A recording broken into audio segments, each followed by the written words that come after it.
Yes. No, don't do that ever again. I know, I started it and I immediately regretted it. What's new? Story of my life.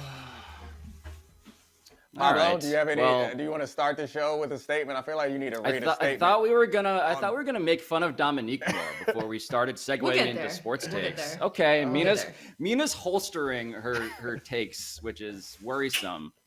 But hey, welcome to Debatable. You guys know us by now. It's a fake TV show where we don't debate anything. I'm me. That's him. That's her. So you've been doing this long enough. You got to learn the right direction. It's opposite of what you think. Oh, yeah. It's my brain actually is a problem. I'm not good at that. Like the spatial flipping thing, I have like a blindness. It's embarrassing. You're an incredibly smart person. And it's so interesting to me how like your brain has like some weird trapdoors, because I've noticed from doing TV with you, like whatever I say to you before the show starts, it is 100% guaranteed that somehow it's going to make it into the show. Your brain is so suggestible. It's so confusing. Speaking of the trapdoors in Pablo's brain, can we get the first trending topic? We all know what it is. Our first trending topic. How long do you expect the Ben Simmons and Daryl Morey standoff to last?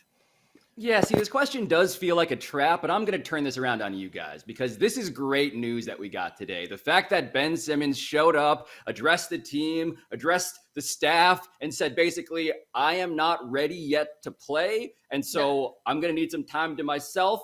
Big upgrade. Enormous upgrade. What? Mentally ready. Why are you pointing? Don't edit the quote. Don't try to rewrite this narrative. Give the full context. Okay, here we go. There it is. Yes. No, he is not mentally ready, which, by the way, I can understand. There's a deeper backstory to Ben Simmons. There's an episode of ESPN Daily with Ramona Shelburne. Go listen to that to find out. But in terms of the stuff that we can joke about today, this is amazing news. It's amazing news because now we're getting to the level of a normal holdout. We're getting to a guy just not being around. The thing about Ben Simmons is that he is the opposite of Jimmy Butler. So the only thing that surprised me about the entire saga we've been talking about for 2 weeks now is that he did the thing where he got kicked out of practice by Doc Rivers. That was worrisome because I was like, wait a minute, is Ben going to like completely change how he's wired, which is also kind of the problem that everyone in the Sixers also dislikes about him. And it turns out he's kind of back to the way I thought he was going to be, which is very boring, not around, and hoping desperately to leave. And that is that's a tenable situation for Daryl Morey and for Ben Simmons to me. Very boring, not around, and desperately trying to leave reminds me of like my entire dating history until I got married. But please, Domonique, go ahead. You're very, very cool husband. It's like in the music. He's awesome. I love that guy. But anyway. He makes rap. Yes, he does not rap though. That was not fair what you did right there, Pablo. I think it must be clear that Nick. I'm a God Mode fan. Well, I don't know. That's to be fair. I don't know. Nick might be spitting in the studio. It's just unreleased. No, absolutely not. All right. The 4 years comment is interesting to me because it illuminated something in my mind that I hadn't considered. Normally, in situations like this, there's one celebrity, and the one celebrity has to be concerned about their image. And that one celebrity is normally the superstar. In this situation, it's kind of two celebrities with huge egos facing off. And I know, Pablo, I know you know Daryl pretty well, but it seems interesting to me that he has a reputation as the guy who wins the trade. He's the smartest of all the nerds in basketball. He holds himself out as Nerd Elvis, king of Sloan Analytics. So I think that's an interesting dynamic to have, considering all the like famous superstars in this case, including Doc Rivers is a big name. Joel Embiid's a big name. All these people have reputations. Ben Simmons also in that situation. And then you throw Nerd Elvis in there also, and it seems like all this makes it so much more difficult to get a deal done because it feels like a situation where everyone can't come out looking good unless Portland Trail Blazers just all of a sudden get desperate. Everyone's going to come out of this, or someone's going to come out of this feeling like they lost. I want to come at this from the Morey point of view, which is, I think, the question now. So we've already discussed the Ben stuff ad nauseum and sort of how we got to this point. But I think with Morey, the reasonable question now is he doing what's best for the team? Is this approach, buckle up, I'm going to ride this out. There's, I think, different points of view on that. Sixers fans generally, I imagine, agree with him because they don't want to get a subpar return for Ben Simmons. But at some point during the season, you will hit a point of diminishing returns or a point where it feels like you're tanking a season and sort of cutting off your nose to spite your face. And I'm curious, Pablo, what you think that point is. Because the comp for this whole standoff is James Harden, right? Which is a lot funnier because James Harden, instead of refusing to do drills, just got big, which is not what's happening with Ben Simmons, and forced his way out. But I'll tell you what, as much blowback as Morey's gotten over the last couple of days, the Rockets certainly didn't win that scenario with that trade. So I think to some extent, as a Sixers fan, while you're very frustrated with how you got here and you can blame X, Y, or Z, buckling up is probably the best approach. So I would love it, now that you mention it, if Ben Simmons just went nutty professor and just straight up wore a fat suit. That would be an incredible development. It kind of worked for James Harden, but whether Daryl Morey, Mr. Sloan Nerd, is the nutty professor here, I believe that he is quite rational. I believe that what is happening right now is actually like very well within schedule. Like, it's October 22nd. I've been saying before all of this happened that this would probably stretch at least into the trade deadline, because Daryl is going to hold out for a player that actually is commensurate with Ben Simmons' value. What he is doing is saying to himself, and he said this explicitly, we can quibble with it, but that he values winning a title more than the distraction. And so I ask you, really practically speaking, how bad is the distraction? I don't think it's that bad. I really don't think it's that bad. I don't know if that trade is ever going to exist. So like the public posturing of saying that I'll do this for 4 years is different from how he actually feels. So I don't think any of us believe that he's actually willing to do this for 4 years. But having that position would be amazing. But he's not going to do it for 4 years. Taking that position is what gives him the most leverage that he can have. But in this situation, in a trade, whenever you're trading something like this, you need someone who is headed in the opposite direction as you as a franchise. But the problem is anyone who will be acquiring Ben Simmons, who's a superstar in his prime, would be a team that's going for it now. That means they're not going to give away a piece to another team that's going for it now. Like, it seems very hard to find the matching puzzle piece. So logically, yes, that would be the case. But the thing about what Ben Simmons is, a guy with 4 years left on his contract, which informs the context here too, right? This is not James Harden. This is Ben Simmons. This is not Anthony Davis. This is a guy, 4 years, 25 years old, max deal. The suitors are not just players and teams, or teams specifically here, that are contenders. It's small market teams that never get free agents with this much time left on their deal. That's the other part of the market.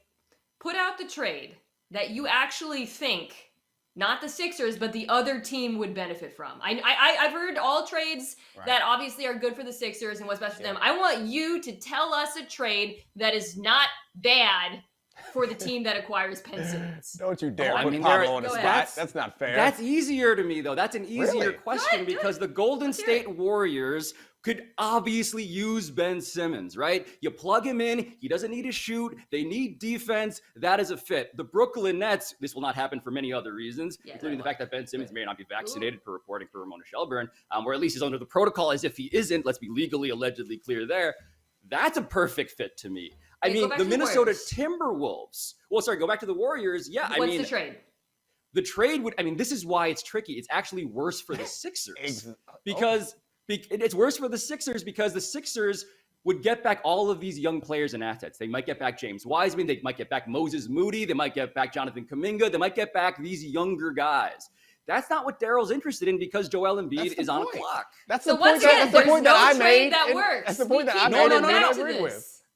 And you somehow said it was wrong and then jumped out and made a trade that doesn't that's the actually trade that is best for the recipient of Ben Simmons. I see. I'm saying that if you're the Cavs, if you're the Minnesota Timberwolves, if you're teams that can't attract these guys. The problem with that is he just showed, and we know, that if he's not happy, he'll force his way out. So if you're in a you would be so much happier if you're in a small market team, well, maybe that's fair. Maybe that's Sacramento. True.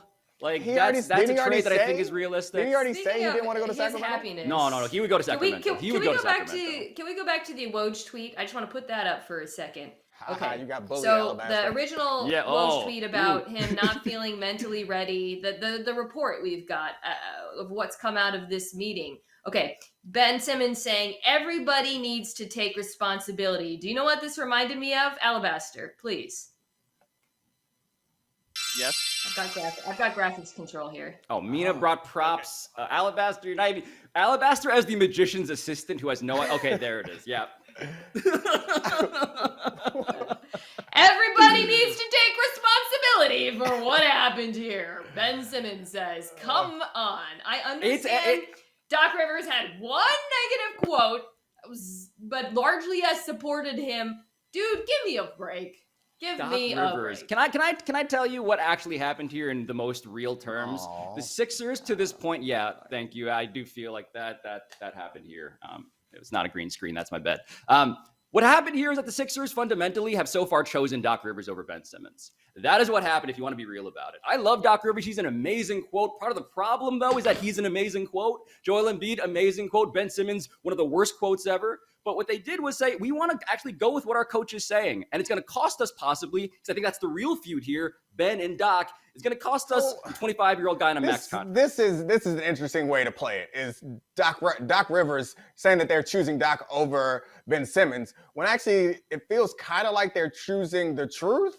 Like Doc Rivers just put words to the thing that we all believe. Just because he's the highest profile person to say it doesn't mean they're choosing him. Like, we kind of have to accept that for whatever reason, this isn't going to work. This marriage of team and superstars isn't going to work.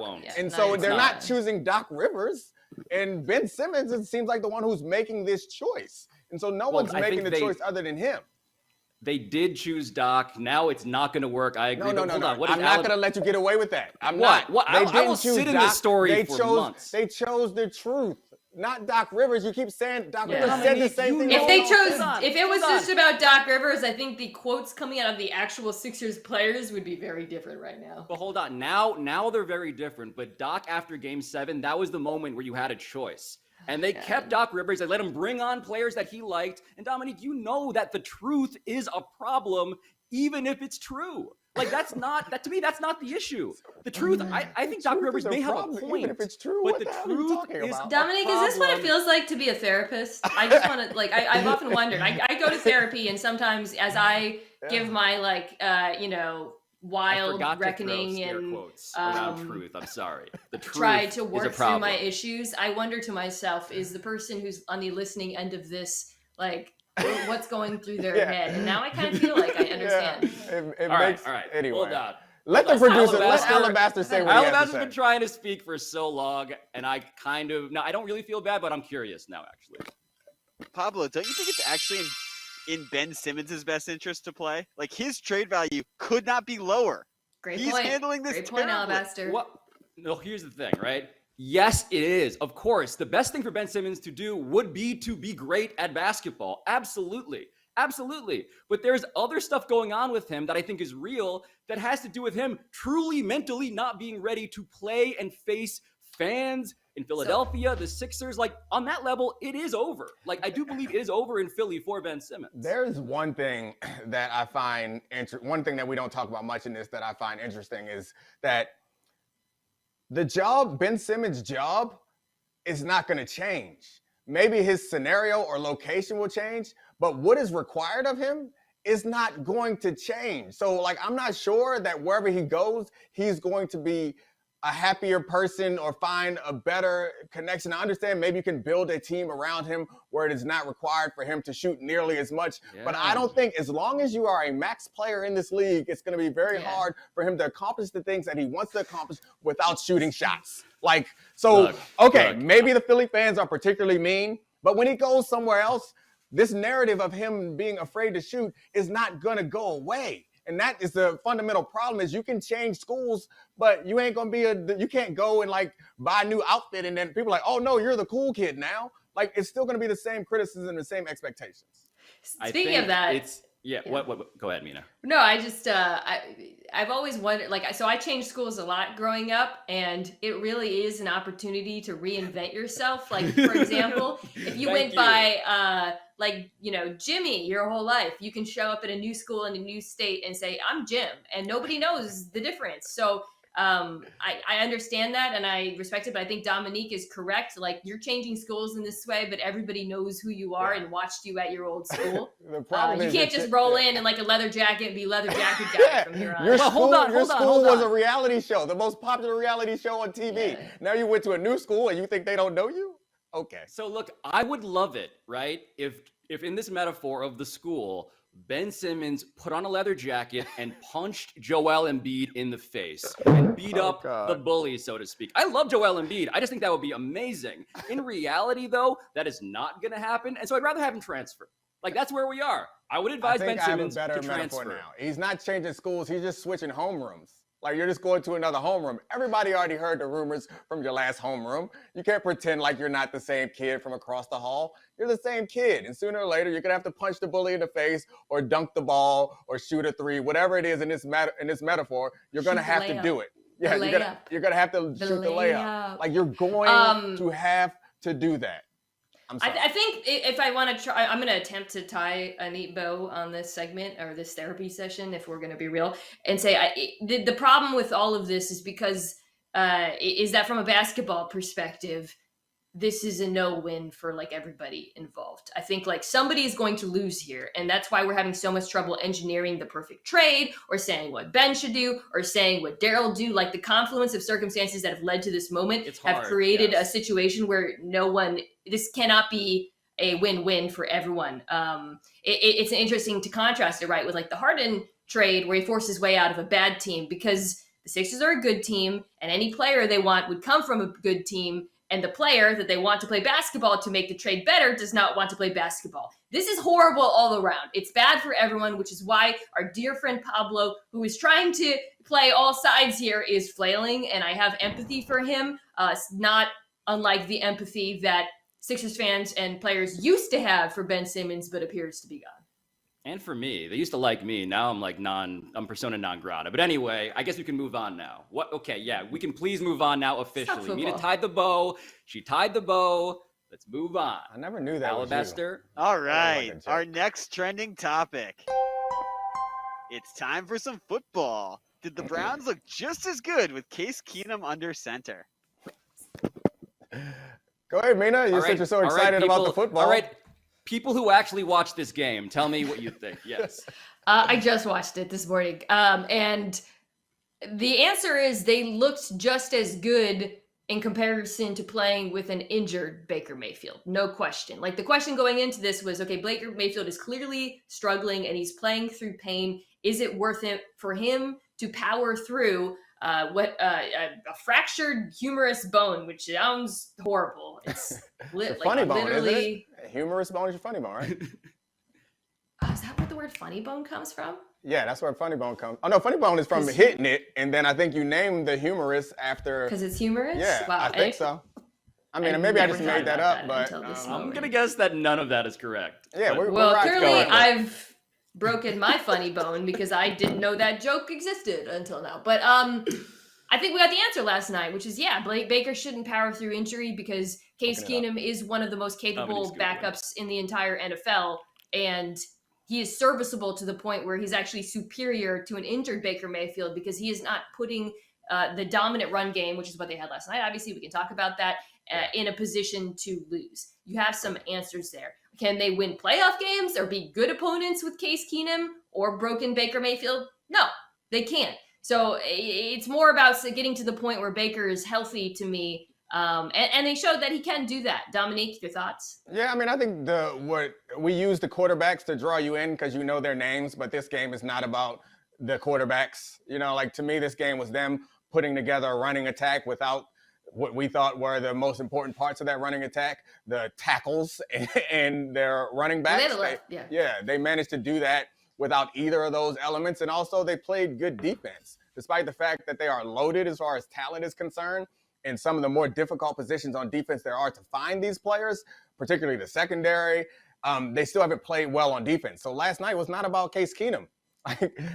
Just about any quarterback in the league is going to play well if somehow you can manufacture a dominant running attack without starting offensive linemen, without your top two running backs, and shut people down on defense. Yeah, they can win with Case Keenum. They can win with just about anybody at quarterback if they can do that every week. But this is kind of the first time they did it against a team that, if we don't even consider the Broncos good, that we at least consider them talented. The fact that they did that against them, that's more impressive to me. I don't give a damn about who's playing quarterback in that situation. Well, that's why I feel like the question should have been actually, if you want to go even more hot takey, is there a big difference between Nick Chubb and D'Ernest Johnson? Like, that's the Running dude that I backs. spent my morning Googling. I spent my morning learning about that guy. I was very in and out watching this game, admittedly. But Dearness Johnson, who apparently DM'd every AAF team asking for a tryout before eventually making the Orlando team, which is a fact that I did not know until it was presented for me right now. Like, dude, like, hold on. Also, so you're telling me this guy went from Dearnest goes to camp to Dearnest saves Christmas. Oh my That's an gosh. amazing story. No. How have we overlooked this? How did you guys leave this guy to me? Pablo, What an nobody amazing scrap of a conversation. on the internet knows what you're talking about. The internet is This where is young why people reside. No one knows. It's ironic that Pablo is like such a Ben Simmons stan because unlike Simmons, he will take that shot every time. Doesn't always go in, but Pablo Torre is gonna take that shot. You know what? You know what last night was? It was Dearnest rides again. Oh God. I do think the Ernest movies probably didn't age well, right? I mean, I haven't seen one in like 20 years, but I'm guessing that's not a good. I know one that I can think of off the top of my head that certainly should get everybody involved canceled. Just the. I want to go back to the quarterback. Oh, you don't want to talk about Ernest? I'm gonna pull that up while you do that, Mina, because I'm Okay. gonna Google it. Hold on. Before we get to quarterbacks, can I just say Stunt Mitchell? Like, we're going to talk about how well the running backs played, and we're not even going to talk about that philosophy professor / running backs coach that is Stunt Mitchell. Oh my God, the beard, everything about him, Immaculate. like a Cornell West aspect to the beard, which I loved. Also, The vibes. this is the last movie. Oh in the God, Ernest put series. that yeah. away. I don't want. I don't want to be Ernest on camera goes with to that Africa. image. Oh, I don't yeah. want to be on camera. Hold on. Wait, the bottom part of the movie poster it says Ernest goes to Africa at the end, and Africa will never be the same. Oh my gosh! So make sure you Exclamation distance point. yourself from that. We have to. You're Oh, showing yeah, that this is not because this you is like a it. bad. This is a bad movie. Okay. But the So- other ones, not as bad. No, we're done with you, Pablo. It's funny though that like the takeaway from the Brown side of it is like, oh, this is a super quarterback friendly offense. You really only need a game manager to win winnable games. I think we all agree it would be different against like the Chiefs or the Bills, right? But my strongest take coming out of this was watching the Broncos and thinking, man, this ain't how you build a football team. Like the defense is disappointing relative to expectations. Domonique and I both thought they would be dominant, but it must be so disheartening as a Broncos fan to watch your team and think Patrick Surtain II is a great player. I thought he played well in this game too, by the way. He's a great corner. But I don't think there's a Broncos fan alive watching this team who feels good about the decision to draft him instead of a quarterback. Fields and Mac Jones were both available at that point. At 8, I believe they picked. And now they find themselves in that like no man's territory, right? Which is like, can you win? Can you even compete for the playoffs without a quarterback with high upside? And I'm not saying Justin Fields wins that game necessarily or that he's balling out, but at least there's upside there. Like at least if they drafted him, you're watching this team and think we are working towards something. Instead, you're watching this Broncos team and thinking another lost season. The tough thing about that is I agree with you wholeheartedly. And I think we recognize that the best quarterbacks in the league are often quarterbacks that come into good situations and are allowed to develop into great quarterbacks.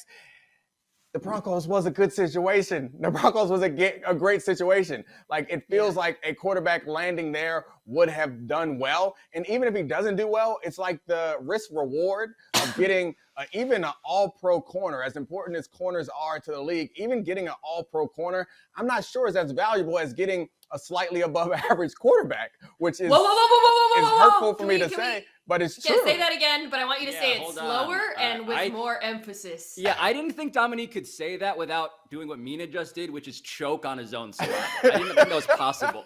Let's hear it again. Say it Nope, slower. Nope, I'm not doing it again. I'm not here for you guys I guess I'll to have me denigrate my people. do it for him because this show is live, so we can't like play it in slow motion. Domonique, I'll do a slow motion reenactment of what Domonique do your just Domonique said. impression. I don't think getting an all-pro corner is as valuable as getting a slightly above average quarterback. I mean, good job. How'd that I would feel? say it wasn't sexy enough personally, but nice How work. did it feel saying that? How did it feel? Those words coming out of your mouth. Yeah. You can be Unlike- excommunicated man. from Unlike group chats, like all your jarring. corner. Unlike Pablo, I'm comfortable with the truth. Like, I know that to be the case. Like, when things are facts, I'm cool with it. Even when I don't like them, even when they make me uncomfortable, I am comfortable with the fact that they are facts and I can't change that. So I hate it. That's the way that the game has been constructed, that cornerbacks are the most valuable thing you can have on a defense, but not the most valuable thing you can have on a team. Sorry. I too am comfortable with the truth. Next topic. Are you guys done taking about this? No, I'm glad we got story? to that point with Domonique. That felt like a Yeah, real me too. breakthrough. That's progress. That is progress. Pablo, I'll take this as a joke from Mina. I won't take it from you until you show some progress. All right. It's time for more football. And our clickbaity question today, is it officially must-win season for Patrick Mahomes and the Chiefs? How are we doing this now? I like it. It's October. I like it. The sooner must-win season can get here, the happier I am. I declared it turtleneck season last week. It was 70 degrees outside, and I had on a turtleneck. It's turtleneck season, baby. Oh, wow. Wow. Okay, let's talk about this Wow. photo before Yeah, we we get need to the Chiefs to. because Let's break down this tape. we are all friendly with Domonique Foxworth's wife, who occasionally posts photos of them on date night. I did an impression at dinner last week with the two of you of Domonique posing for these photos. So I referenced this before the show, and Domonique said he smiled. Can we zoom in like closer somehow? Yeah, can you just like This lift is that photo closer? There. Wow. closer. Great Yeah, get technology. closer. Get closer. Oh. That Hold is, that's a smile. You look like you're getting your passport photo taken. Teeth or no teeth? You got teeth, it's a smile. What? Wow. No, it's not about the teeth. It's about where the corner of your lips are going. They're going up. That is. Up. I'm trying not to Wait. fart. Up. I think we just found out the disconnect. Dominique thinks that when your teeth are showing, it's automatically a smile. I think we've The solved corners that. That's are the up. impression. The corners are up. So we took a lot of pictures. She posted the one. I'm assuming she posted the one where she looked the best, and not the one where I looked the best, where I was smiling hard. If only you guys could pull off that look. I mean, damn. I love photos. Okay. I actually think it is must-win That's season. terrifying. The must-win season has been complicated because of the whole 17-game season, which, like, all these records, I don't really know what to make of them. Like, what is a good team? What is, when are you out of playoff contention? Is that a pass rusher or a cornerback? I am very confused. Numbers are really tricking me this year.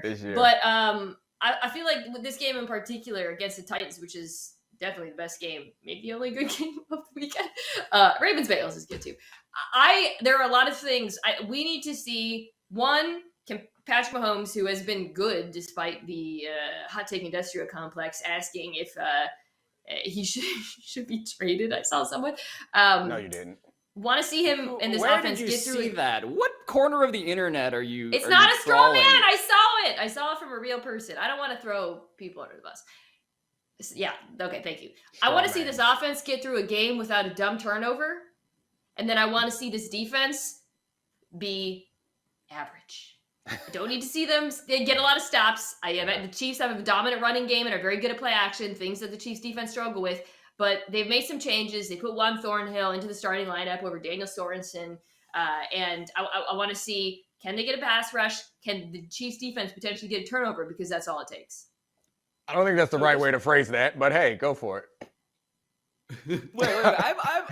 Speaking of phraseology here, I do want to understand the argument that's being made. Are you saying that the Titans game will reveal something about the Chiefs that would make it such that they would be out of contention? Or is it such that their schedule or whatever is such that if they lose this game, they have no shot of making the playoffs? Or what are we talking about here? Because I still don't understand how it's must-win season in October 22nd. Pablo. We don't unpack these sports cliches. It's must-win season. That's all you need to know, dummy. Is it must-win season or not must-win season? It's must-win season. You better win or you're in trouble. That's it. Are you nervous about the Chiefs? I want to know. Like, let's say they lose this game. How do you feel the next week? What is the sentiment? Yeah, I mean, I think they're at the bottom of their division. That's concerning. And losing this game is not going to help them get near the top or get into the playoffs. But I think there are some things that have exposed this team, the vulnerability of this team, and those things aren't going away anytime soon. Maybe the magic that is Patrick. It feels weird calling it magic since it's happened every year until this one. But maybe the magic has worn off. Maybe not. We'll find out this weekend because it's must-win season.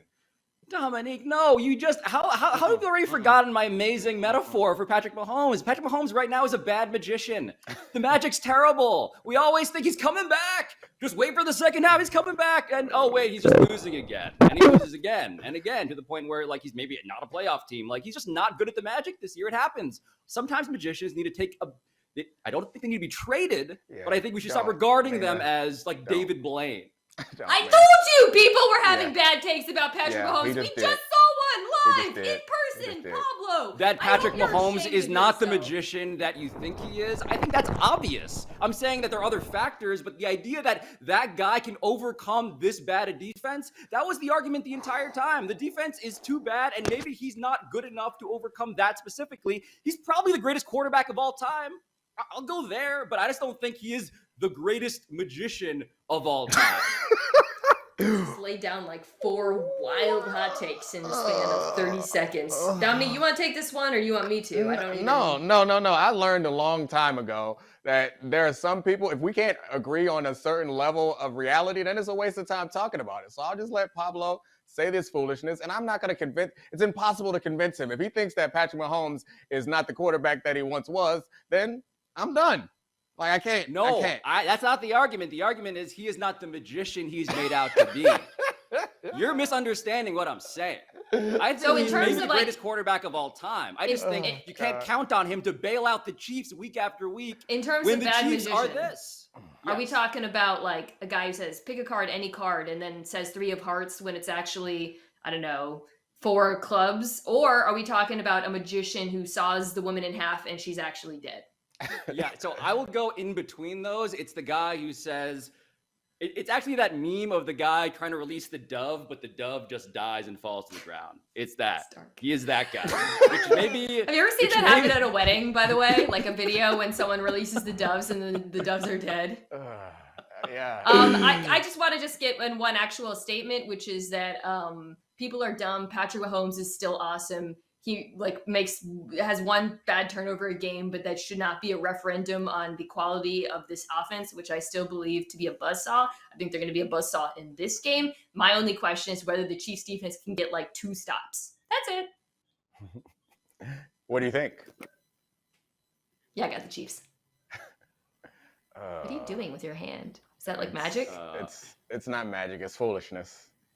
Whoa, where's my thumb going? Whoa. Can we go to the next topic, my please? skin tone is making I don't understand the premise of this illusion. There's my thumb. But before our next topic, angle. We have a tweet from Bismarck Maines who did the Domonique Foxworth smile. Look at that. Look at that. Handsome. Shout out to Ashley, by the way. One of the great follows on Instagram, in all honesty. Super good follow. It's kind of private, though. I don't know if she You guys cut her out of the picture, and I picked out the dress that she had on, which I thought was incredible because I got an eye for fashion. Nothing I can't do. You know what? Wow. I did not see that comment. I did not see that. I thought that would surprise you. I mean, just because I don't dress nicely. Actually, I do. I look great on TV most of the time. Yeah, can we just get to the next topic now? This is just a self-alley-oop for no reason. All right, guys, it's time to play a game. And the game is Who Done It. Nervous. And our first Who Done It. Ooh, look at that. We got a more accurate Who Done It sign for the first time in a long time. Mina, it's a long story. I don't need to explain it to you, but this Who Done It is beautiful. Thank you for being culturally sensitive and having multicultural Who Done It signs. Okay, our first quote. So this game, we give you a quote. You guys have a minute to come together as a quorum and tell us who done it. Our first quote. Make it interesting. Let me get one shot. I give you one. You give me one. I'm from the logo with it. And your choices are A, Damian Lillard, B, Steph Curry, C, Paul George, or D, Ben Simmons. Okay. I mean, I have Twitter, so I already know the answer to this. Yeah, I also know the answer to this one. Yeah, I watched this game. I resent the fact that you tried to even throw D on there. But I guess we can just skip to the video. Do we have the video? Do we have the ability to play the video? Yeah, it's by that the way. one. Throw. Make it interesting. Let me get one. I give you one, you give me one. I'm from the logo with it.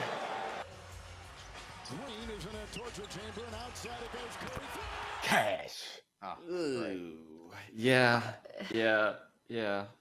Playoff P, not playoff D. Very different concept. Again, Back to the previous phrasing. Paul phraseology. George is like really unique in that he constantly undermines his own abilities as like he's a very good basketball player who will put together these great performances. Yeah, and then he says stuff like he did to Lillard in 2019, or the playoff P nickname like coming from himself. Or in this case, how are you gonna say that to Steph Curry? Like what's going through his brain? There's like a disconnect where he needs an editor or something. I can't explain it because he is he is tarnishing his own legacy as a player with these offhand comments. I think we're at that point, honestly, where that's actually what's happening, because Paul George, the reality of, and Steph was transcendent, right? Yeah, right, yeah, Steph, 16 of 25, 8 of 13, all of that, like 10 assists. Steph is incredible right now. He's single-handedly powering this team to the playoffs. All of that is so. But the Paul George end of the equation, as Mina was just alluding to, like he does have a playoff P and choice D in that multiple choice thing. They do have some similarities insofar as the memes are so easy that I think he's going to be remembered very differently. Like the Paul George self-ownage is a problem, and it's going to be forgotten that at one point this was the best, or he was in the conversation with LeBron James as the best two-way player in the league a couple of years ago. I mean, you're asking for some sort of self-awareness that it's probably pretty hard to have when you are that level of athlete. Like, I think that he believes the things that he says. And if he didn't believe the things that he says, he wouldn't be as good as Mina says he is. So, yes, he's not as good as he thinks he is, but he wouldn't be as good as we think as we think he is if he believed that he was as good as he actually is. That was a maze, but you get it. No. I'm in a maze right now of trying to figure out if I can. No, hold on. I want to figure out if I can dunk on Domonique for doing something that he obviously does himself, but also that would imply that he too is an elite athlete. And I don't know how I can get out of this maze with just insults towards him. One way he's going to get a compliment. Can we just go ahead and just talk about the fact that he's creating mini games inside the game? That's what I really want. Like I want NBA mini games from here on out. Like that doesn't affect the game. Like let's just take a couple up the players series, and no, I love this idea. Like saying like, okay, can you get this achievement? Like, can you get who's going to get to 10 rebounds faster? And this was like LeBron prop betting. It was LeBron James. Remember that time LeBron James did the water bottle flip at MSG or whatever? Like that's more of that. More side bets, more side games. The Jordan eyes closed free throw, like all of that stuff. God, yes. I need that. I want somebody to come down and just be like, I want 2-on-1 this series. 2 defenders, everyone else stand on the side, and then we'll give you a possession back on the other end. Like, let's just get some mini games. The season's too long as it is. All right. What do we got next, Alabaster? All right. Our next whodunit. My pride is hurt more than anything. I talked a lot of bleep before the game, and your choices are A, Luka Doncic, B, Von Miller, C, Khalil Mack, or D, Kendall Roy. Luka might have done this in a sense because he laid an egg and is somebody who does have a cockiness to him. So this is Von Miller, B. I do appreciate Alabaster's willingness to, as Pablo said, throw some D in this question, but Kendall Roy is a believable choice, but he is not the correct choice. Von Miller, before the game, said that he didn't know who was playing right tackle for the Broncos, but he was going to kill whoever it was. Incredible quote. Thank you, Von Miller. And the thing is, Von Miller got hurt in this game, so it's kind of hard to blame him for anything. He wasn't like super dominant before the injury, but I feel like generally speaking, the Broncos defense is one of the biggest underperformers of the season and probably does deserve some shade and shame. given how poorly they played. Yeah, and all I the didn't know he attention's got going to go hurt. to the quarterback. Yeah, I mean, that's Teddy Bridgewater is going to get the criticism, which he deserves. But you're right. This season so far has been a disappointment for the defense, and they've committed the worst kind of mistake or violation that you can do of any sports media complex is to make the analysts look stupid. Can't do that. We all thought they were going to be good, and now they're not good. They're making us look stupid, so We will never trust them again. Down Yes. hard on you. All right, let's Absolutely. listen to Devon. Okay, he's. My pride is hurt more than anything. I talked a lot of before, this game. Yeah. It's funny. It's a mistake, but it's a mistake. Dominique's right. It's a mistake. It's a mistake to also apologize. We don't care. It's too late, buddy. I have Too late. a Ask the nerd question. angle on all this, kind of connecting it to the actual game, Dominique, which is I'm shocked you would. So statistics will tell you that good defenses tend to regress year to year. The Broncos defense were not good last year, but they came in with so many good players, and I think I'm not only like reluctant now to make predictions about elite defenses going into the season, but gosh, the Broncos, just connecting it again to the Justin Fields aspect of it, you really can't bet on defense going into a season. You can have a great defense and, everything can come together, great player, individual performances will definitely be sustainable year to year in terms of cornerback play and regular pass rushes. But by and large, you can't go into a season being like, we got to win with defense. You heard it, Pablo. You heard it. Yeah, I know. You heard Dominique, I it. just want you to know you're my favorite cornerback. Dominique already said cornerbacks don't matter.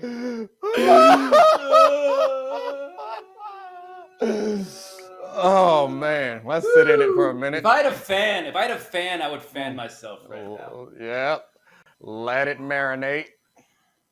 There's one corner white in the league this year, right? What team is he on? Not Jason Sehorn. My favorite thing, speaking of Jason Sehorn, is like whenever I try to talk about diversity in coaching or like how the NFL sucks at it or stereotyping black quarterbacks over the years, inevitably, it's like a bat signal. Somebody will appear in my mentions saying, well, what about the white quarterbacks in the NFL? Why aren't there any? Why aren't you talking about discrimination there? Hasn't there been anyone since Jason Sehorn? Yeah. Mm-hmm. All the white slot receivers that can't make it in the league, like they need to have a class action suit. Because like That's a really all of good them, point. like Oh. all the Hunter Renfros who are in Canada right now, they should be very upset that no one will give them a chance. No one's offering them scholarships. Because that's where it starts, right? It starts at the high school recruiting. When they come in and they Yeah, see it your does. best players, because I guarantee you, those guys are playing corner in high school because you have to play both sides We of the saw ball. Hunter Renfro make the tackle of the year on that special teams play. At a certain point, Hunter Renfro's got to be annoyed with every single game announcers being like, nobody gives Hunter Renfro enough credit for his athleticism, but that was a hell of a route. Like, he's very good. Let's stop being surprised. He's extremely athletic. They can't help it, man. They can't help it. Ugh. Anyway, I think we're done with this one, even though we didn't talk about it. Every conversation we have inevitably goes to this, by the way. Sorry. Yeah, it's pretty good. It's a pretty good DVR summary of the show. Yes. All right, it's time to play another game. That game is If Then. We'll give you a Mad Lib. You guys fill it out. First statement. If Dwight Howard was left off the NBA top 75 because of his personality, then blank. If Dwight Howard was left off the NBA top 75 because of his personality, then I love that the NBA decided to inaugurate its 75th season with takes. Like, the NBA didn't have to do this. Yeah. The NBA was like, we're going to celebrate the beauty of the game by having everybody talk about how bad or good our best players are. I just love that they are feeding the industrial complex. They're feeding us in ways that we didn't ask for. But now, obviously, Dwight Howard, I think you were actually a victim of your own personality. I think that's also true. The Paul George, Ben Simmons connection there vis-a-vis the D's comes to Dwight Howard, yes. Yeah, I don't know, Mina. Sometimes you just got to ignore them. You just got to ignore them. It's a distraction for all of us. Anyway, if Dwight Howard was left off the NBA top 75 because of his personality, then they let humans vote on this thing, which they do. Yeah. Like, I expect that to happen. Bias creeps in. I would also say that it's possibly because, I don't know, he's kind of like the last old school big man that any of us respect and like, or I guess not like, but any of us You can speak respect. for yourself, buddy. You know, I respect as a player.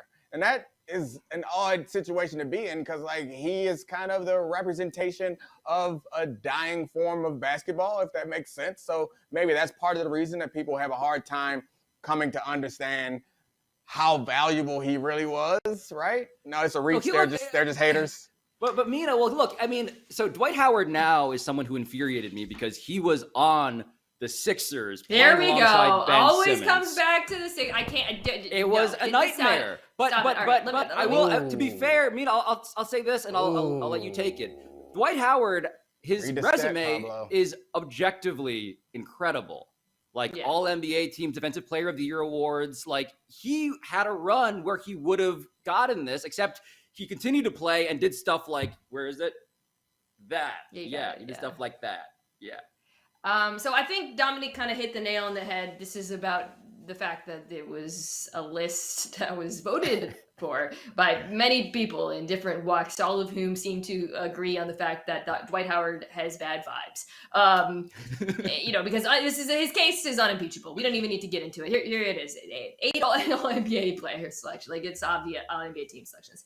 I think the other thing I would throw in is perhaps recency bias, Domonique. Yeah. Like you bad vibes and also recency bias tend to be the things that cloud objective voting in all things sports, because the fact that he's still playing and not playing particularly well at this point in his career, perhaps that is fresh in voters' minds. It doesn't make it right. We're not justifying it. Obviously, from a neutral basketball perspective on the list, he should be on the list, but neutrality isn't a real thing when it comes to rankings. Pablo, as far as the first one, by the way, about the NBA, like just randomly throwing out a ranking. Well, it's not a ranking. They made it clear. It's not a ranking. At the top of the list, it says not a ranking. A Mount Rushmore with 75 people on it. Yes. I want to posit something to you guys. Do you think it's good for the NBA that so much of the conversation around the league is about rankings and drama and guys who aren't playing versus the actual basketball itself? Like we did talk, Steph had one of the games that was, an incredible game last night, but it does feel like these sorts of storylines tend to dominate. The reason why I would say no, that stuff's not good for the league is like those things are big picture ideas. I think what the NBA has trouble with is getting day-to-day interest. There's nothing going to change about someone's like long-term standing in one night's game. So they need to figure out a way, maybe mini games, to get people to care about night-to-night occurrences, and they haven't figured that out just yet. I think what the problem, Mina, is that the NBA right now is really over-indexing on things the internet loves to talk about, and not so much things that people who are not online like to watch day-to-day, to Domonique's point. Which brings me also to mini games. So I'm down. Adam Silver, if you're listening, mini games. I guess it's about stadium. I was looking at the internet. Or about arena gate and concessions and stuff. But as ridiculous as it sounds, the 17-game, 16-game season, like it makes for a weekly event. Yeah. And like, correct. If the NBA could produce the NFL's revenue, they'd be ecstatic. But part of the reason why the revenue is like every Sunday feels like an event, which makes the Mondays and Thursdays feel like events. Like just basketball, I turn on the TV sometimes like, oh, basketball, that's nice. I watch a couple minutes of it and then I don't quite care. I guess I just wish there was a way, like instead of like the Dwight Howard being left off the NBA 75 does not make me want to watch the Dwight Howard, right? For obvious reasons. I am not in the business of trying to figure out what we're talking about, which is like what generates more regular season interest during all of that. But feels like this isn't it. That's all. Yeah, I'm not in the business of what we're talking about anymore either. So let's go to the next topic. All right, our next if then. If the Bengals beat the Ravens and move into first place in the AFC North, then blank. All right. Mina just clapped. Mina, you go first. So I actually watched a lot of Bengals football this week, which is something I have kind of been dabbling in during the season, but I talked about them on my podcast, Mina Show featuring Lenny. Check it out. We had a lot of Bengals talk because they obviously have a winning record and they've been playing well, and I wanted to just kind of see why. The defense is good. They're super solid. You've got kind of a lot of very like above average NFL players at every level, and guys that maybe we don't talk a lot about, like DJ Reader, Larry Ogunjobi, Trey Hendrickson is playing well, Logan Wilson, Chidobe Awuzie. There's just good players all around this defense. The offense is less impressive to me. I know Jamar Chase is making a lot of highlight reels, and as he should be, he's the early favorite for Offensive Rookie of the Year. But so far, there's too many 3-and-outs. There's kind of like not a lot of consistency from this offense and not enough to make me believe in them. If they beat the Ravens, I will become a believer. That is sort of where I'm at with Cincinnati. I think they're a good team and not a great team. Go ahead. The weird thing about this conversation is I think you're right. They beat the Ravens. We become more believers in what they're doing. But also, I think the Ravens are not quite as good as their record shows. I think Lamar's been – I think Lamar's been lifting this boat very high, higher than maybe they are. So I think that we're going to react to a Bengals win as if it's like some big surprise and some statement. But the Ravens are an incredibly flawed football team that's reasonable that they could lose to the Bengals. Every team in the AFC is flawed, Pablo. Can you remember a time when there's been more parity in a conference? Just sitting aside the NFC, look at the AFC. There's no team that feels dominant right now. Well, I was going to ask, because my sarcastic answer to the question, actually, to be on topic here, was going to be, and if you put the card back, I forgot the actual construction of it. Basically, if the Bengals beat the Ravens, then welcome to what football is like. Like the idea that we just saw the Browns beat the Broncos despite all those circumstances, the idea that this sport is built on randomness. I'm just curious if this season feels more random to you guys than normal, because my instinct is to just be like, I think the Ravens will still be better long term, but stuff like that does happen. It does feel more random. I'll just say, if you go by the transitive property, this team lost to this. I mean, the freaking Titans lost to the Jets and then beat the Bills. Nothing makes sense right now. And Domonique, for me, I would put a lot of that on the fact that I don't think there are elite defenses in the league at the moment. Looking across the entire league, every defense is every good defense rather, has put up a just total, mess at some point or the other. There's no unit in either conference that I feel really, really good about. Yeah, I think you're right about that. And I guess my argument about the Ravens is the Ravens had so many injuries at important positions, and you would think that at full strength, the Ravens are flawed because everyone is flawed. But the Ravens are a flawed team that has not been at full strength and won a lot of games that could have gone either way. And so we perceive them, because of their track record of always being good, we perceive them as maybe better than they actually are. So I think whatever happens to this game, or happens in this game, we're going to overreact to the outcome. How dare you? Yeah. I'm going to react perfectly. No, overreact. You also said super solid, which I'm not sure is a thing that can actually be. Yeah, what does can you be solid? Solidity mean? Either you're solid, liquid, or gas. That's a good point. Solid's right in the middle, right? Or no? Yeah, what's the thing where you go? What's it called when you go from a gas to a solid? Yeah, that's or a weird. solid I to a just gas? realized that we use solid when infant. I feel like you are aware of the difference between super solid and solid right now more than anyone. And gas. So shouldn't we call people liquid when they're mediocre? Because I feel like of these things, solid, because gas is more dispersed than liquid, and solid is more solid. So sublimation, that was the thing of going from solid to gas. Yeah. Just all right, I'm going with liquid from now on. Except when people are really balling, that jumper is wet. I was gonna say that really means that your jumper is mediocre. And we also say he's all gas, which gas is at the bottom in my view. You just walk right through. The only person on this show difficult. with 2 Rolexes, Domonique, does know more about liquidity. So I'll give him that. Oh, I didn't. To be fair, I did not buy either. I didn't buy them for myself. They were gifts. Okay. Do we have any other topics, or where are we at? We right do. now? Our next if then. If we get a Red Sox-Dodgers World Series, then blank. Oh, so I have if to take the we watch off. Thanks a lot, Mina. Rob Manfred will be very happy. Yes. Is my answer. if we Will get a you Red watch it, Sox though? Dodgers World Series, then I will watch it solely to see if the Red Sox win and play the greatest song of all time to me, which is Robin's Dancing on My Own. But they need to play the real version because Oh, they're I playing did this love cover. that, They're playing the yeah. cover, though. They're playing the cover of the Yeah, guy who was on words. like that reality show, and then it was like a Tiesto remix. The real Robin song, I listened to that like 50 times in a row because the Red Sox reminded me of it, and I just that I'm in on. Yes. I actually do like playoff baseball, but we have a problem with the series is sometimes their games land on football nights. And if we get a Red Sox Dodgers World Series, there's a chance that I'll watch some playoff baseball on the football night. I might at least two-screen it. I'll two-screen you. Let me throw this out because I don't think none of us here have a dog in this fight. Well, Pablo's a Yankees fan, so I guess root he's a against the little Red bit Sox, biased. except for the fact Yeah. that they play the greatest victory song I could imagine. But yeah, more or less. What about the Alex Cora Victory is factor? the greatest victory song that you can imagine. Sorry. No, there's a little bit of there's a little bit of a hate Maybe. thing going on in this series that I would enjoy with the Dodgers and Alex Cora, given their history. Yeah. I feel like I live in Los Angeles. I'll tell you what I want to happen.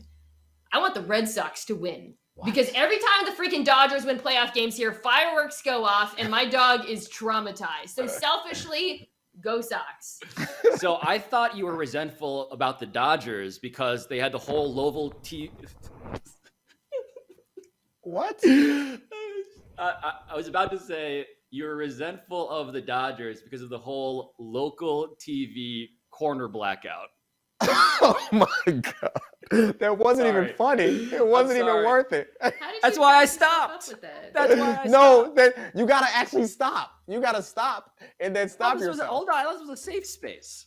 It is not a safe It is. space If anymore. it goes, I'm gonna try to do some actual baseball analysis. If this actually happens, everybody's picking the Dodgers, right? Like I know that they've been hampered by injuries with Muncy and Clayton They're Kershaw out, the and greatest team in baseball. Dustin Turner and his on handy. paper. Yeah, like they're the more talented team. I think like a lot of weird things have happened to put them in challenging circumstances. I'm not even saying they're gonna get to the World Series, but if we get there and we got a blank slate, it's LA, right? Yeah, I mean, I think as little bit baseball as I do watch, as I understand it, the Red Sox are just happy to be here. Like, they didn't even think they were going to make the playoffs. And then beating the Yankees in the one-game playoff was like icing on the cake. The idea that they could make it to the finals is like, yeah, to the World Series, finals, not the yeah. finals. So I'm thinking basketball. They can make it to the World Series. Yeah, so I would suspect that given that we heard about the Dodgers in the preseason, that they are the favorites, right? I just want everybody to know when Analysis. Domonique said he would watch on his second screen, that second screen was man. maybe not a real screen. Like the first time that I did HQ, I think I said points when we were talking about baseball instead of runs. And we had to throw out the whole segment and start over. But I mean, to be fair, Dominique's there are second points. screen is a like actual movie theater. Again, liquidity. Sorry, Very good bastard. point. There's many leather seats in it. We had the MLB preseason and the MLB finals from Domonique Foxworth. That's right. The preseason.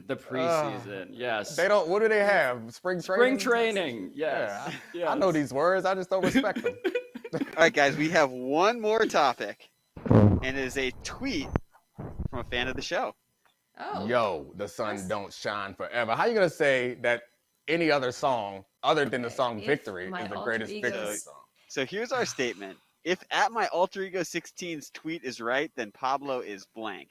And his tweet was, I look at Domonique Foxworth as the Charles Barkley of debatable. My explanation is he'll always find a way to bring himself into the topic, how he looks, or anything else for that matter.